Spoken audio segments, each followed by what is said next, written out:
Does your large paintings sometimes feel lifeless or dull? Chances are you need more texture and layering in your work. Take a look over my shoulder as I work on 2 paintings. See some of the many options you have available, what household items you can use to create texture, and what effects you can create that will help take your artwork to the next level. In this 2-part series, I will be working on loose canvas, but the techniques can also be used on board and heavy watercolor paper. Please use these examples as inspiration to make your own experiments and discoveries. Using a trowel can give some really nice and unexpected texture.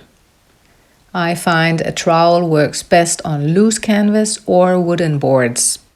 Here I just use 2 different shades of yellow to get some initial layers going. The next thing is using a pencil or graphite, and I call this method pencil on a long stick method. And yes, it is what it looks like. It's a graphite pencil taped onto a brush with a long handle. So the idea is to be able to get some distance between myself and the canvas while I am drawing. My marks will become a lot more expressive and free this way. The paper application method is up next. Basically, the paint is first applied to some paper, and then the paper is pressed against the canvas. You can use a disposable palette or some cardboard as well. Here I'm using baking paper, and that works really well. Try dragging the paper across the surface to see what kind of marks you get. You can also crumble the paper to get different types of marks. Before we get to the last tip, I want to give you something. If you are looking for more ways to loosen up your painting style like this, then go and download my free painting guide, 5 proven ways to loosen up your painting style. See the link below this video for a hands-on guide with practical steps to get started painting looser and more freely today. The next texture painting tip is probably one of my favorites: pouring fluid paint.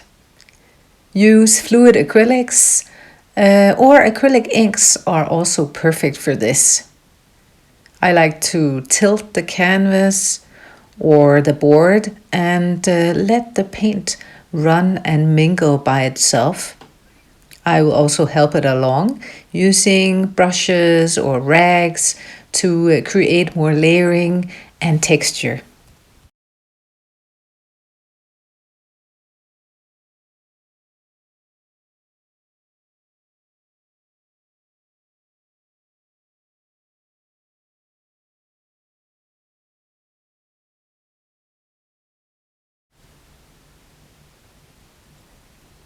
You can add many successive layers of fluid paint, and you can also use different colors. But if you want to avoid your colors getting muddy, it's best to let each color layer dry completely before adding the next one.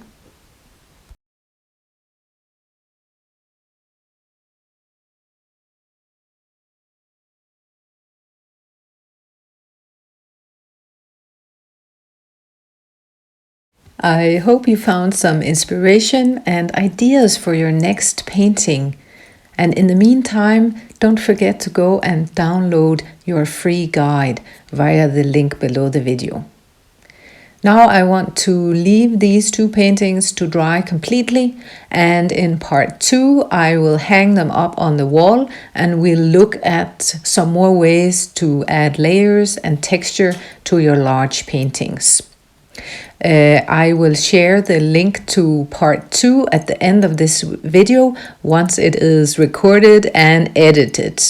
Until then, thank you very much for watching and see you in the next video.